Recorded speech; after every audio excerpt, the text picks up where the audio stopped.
Hello and welcome back to another episode of Tom Poos His Pants whilst rebuilding a ZX7R engine. Last time we finished buttoning up the bottom end and now we're moving up doing the pistons, cylinders and the head. I tracked down a new cylinder base gasket, dug out my piston ring compressor and began the process of swapping out the old piston rings with the new ones.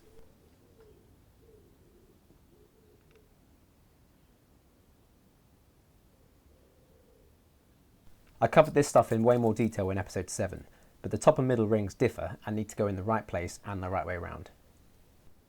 I read up on the gap positioning for each ring and fit the new rings with the gaps in the correct position.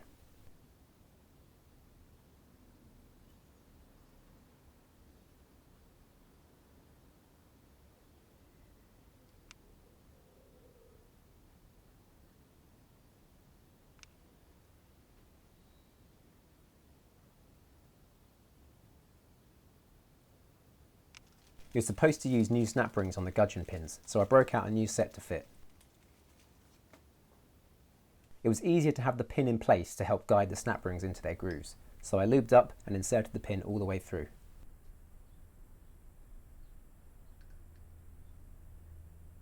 I pushed the rings in with the gap going in first, and using just a finger to press it down and in, the shape of the bore helped by the face of the pin did all the work, compressing the ring until it snapped into place. Yeah. I read that this can be quite a tricky thing, but with this technique I quickly got quite good at it and I worked quite quickly through the other pistons. I pulled the pin back out to allow it to go over the little end of the connecting rod and laid some paper towel over the crankcase to just reduce the chance of me having to go fishing around with a magnet if a snap ring does drop down. Making sure the cylinder was the right way round and the arrow pointing forwards to the exhaust side, I lined the pin up and pressed it through up against the snap ring. Using the same technique as before, I put the second snap ring in and then worked my way through the rest. I did have some help on some of them though. Yeah. How about... Yes. You hear it? Yes. So I think we're in. Yeah. Done. Then we can move on to the last one. We got another one to do? I carefully removed the paper towels and went along with a plastic pick to check the snap rings were properly seated and their gaps away from the cutout in the piston.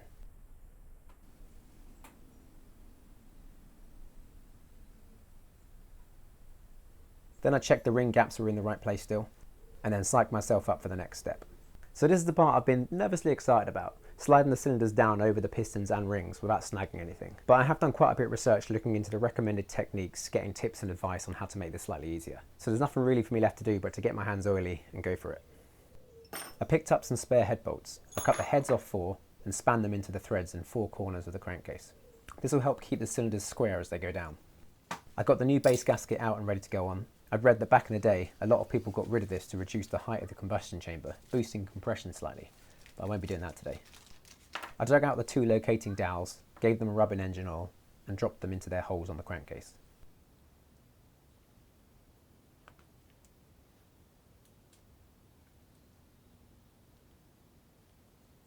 Checking it was the right way around, I dropped the gasket over the guide bolts, feeding the pistons through, being careful not to snag on any rings, then fed it down over the dowels.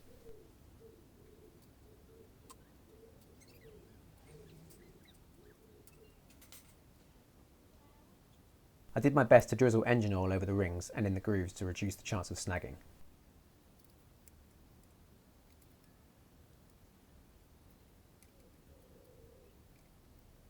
Then I fitted 2 ring compressor bands to the middle 2 cylinders, as these are the 2 I'll be doing first.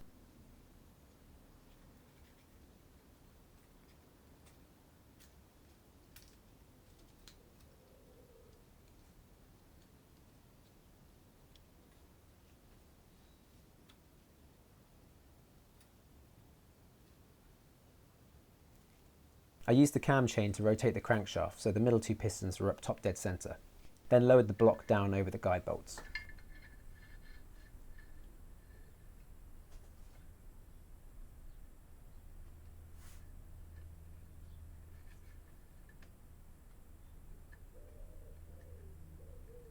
It was going well, but these bands are actually too wide.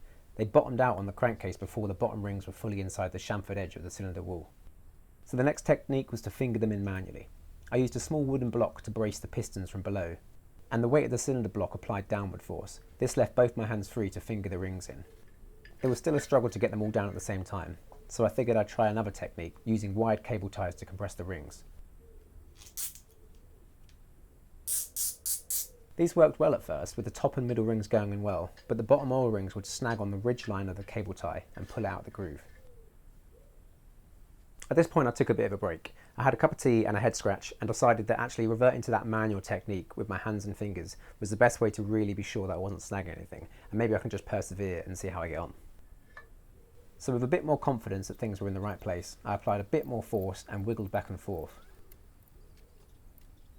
The game changer here was reaching in with my thumbs and rocking the piston back and forth on the gudgeon pin, which allowed the rings to walk up the chamfered edge and into the cylinder wall. Happy that they were in, I gave the block some more pressure and it slid down nicely. I removed the blocks and nursed the outside cylinders into position. These two were a little bit easier as I knew what I was feeling for now, and because the middle two pistons were in, the whole thing felt a lot more braced.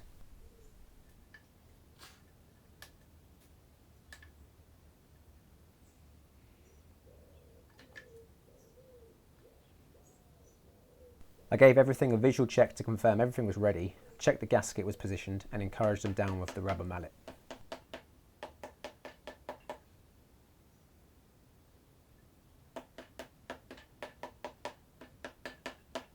I stopped to retrieve the cam chain, then carried on.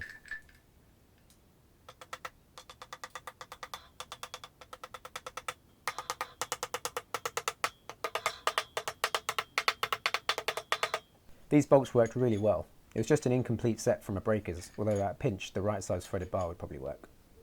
The rear chain guide went in first, and with a bit of oil on the O-ring, I span in the pivot bolt, securing it in place.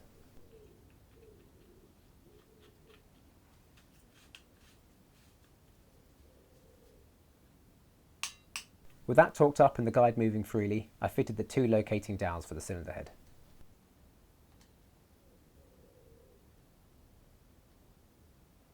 I gave the cylinder walls a good smear of engine oil and used the chain to rotate the crankshaft 180 degrees to oil the other two cylinder walls.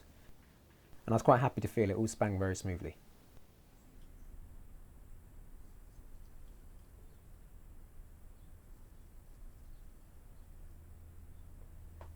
Feeding the guide and the cam chain through the hole, I put the new head gasket on and positioned it over the top of the cylinders.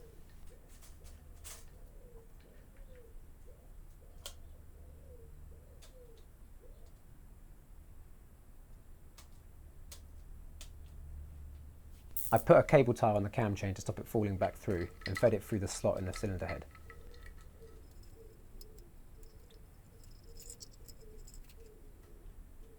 If it isn't clear, this is really heavy, so as the seconds tick away and the blood drains from my fingers, I check everything's locating correctly and finally wriggle the head until it drops onto the gasket.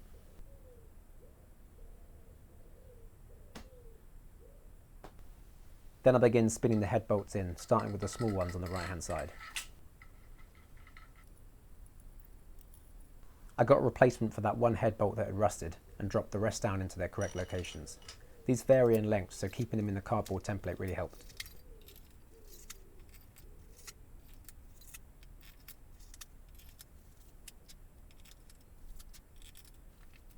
The manual also calls for the washers to be oiled before assembly to help with getting an accurate torque setting.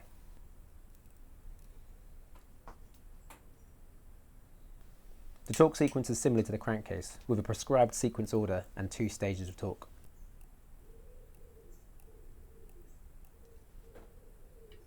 I tell you what, compared to taking this all off with the engine loose on a bench, having it in the stand is the dream.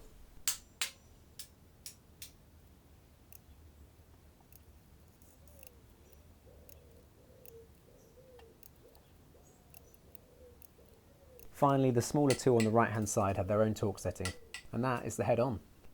I fed the front cam chain guide down and with a slight jiggle settled it into its notch on the crankcase. I familiarised myself with the cam timing in the manual, and that starts with getting the EX mark on the exhaust camshaft sprocket to lay level with the head. I check the crankshaft still at top dead centre, then I feed the camshaft into the cam chain. It takes a couple of goes, but I eventually get it.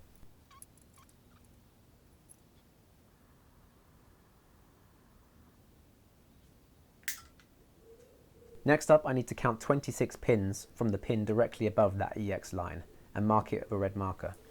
1, 2, 3, 4, 5, 6, 7, 8, 9, 10, 11, 12, 13, 14, 15, 16, 17, 18, 19, 20, 21, 22, 23, 24. 25, 26. That will line up with the intake mark on the intake camshaft.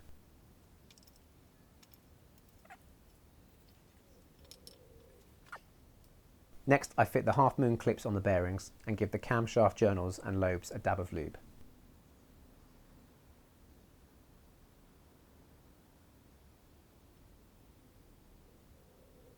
I laid the bearing caps over and wriggled it into place, being careful not to put too much strain on the connections that join the two parts.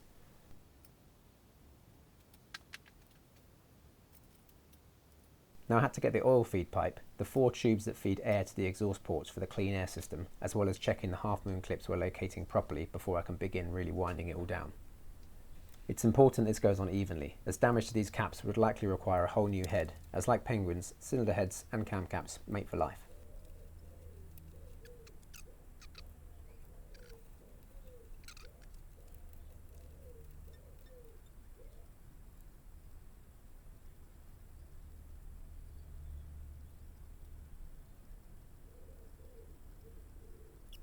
I checked all the caps had closed fully and I hadn't missed any bolts, then torqued them up in the sequence in the book.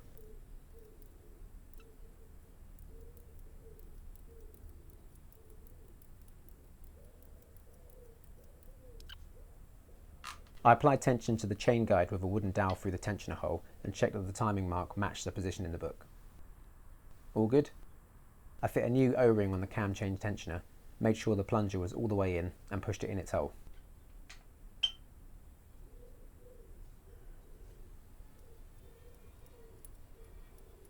With the mounting bolts nipped up, I fit the spring and the bolt in the end and span it until it picked up the thread. Before we take the pressure off the back. September. With that torqued up, I took a big spanner, whispered a prayer and rotated the engine slowly, one rotation to check nothing's doing anything it shouldn't.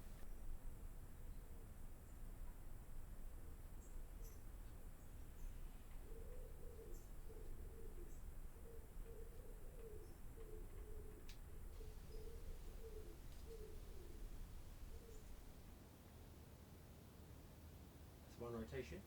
Everything felt good, so I gave it one more rotation to complete the 4-stroke cycle and all was good. We're in the clear so far.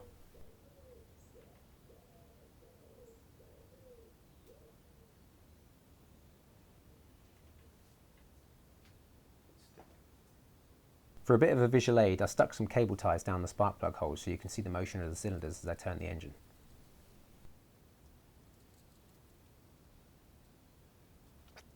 So how about that then? It's looking like an engine again, and there's an ever so slight chance that it may actually run.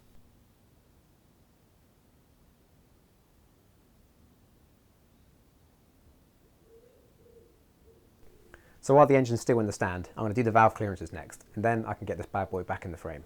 And that next video is actually already done and it will be out next weekend. I know, mind blown, right? But I'm going to make it available immediately to my workshop supporters. I always say if you do want to support the channel, please go to the homepage and hit the join button. You do get a bit of extra stuff, a bit of in-between things like this. Love to all. Thank you. See you soon.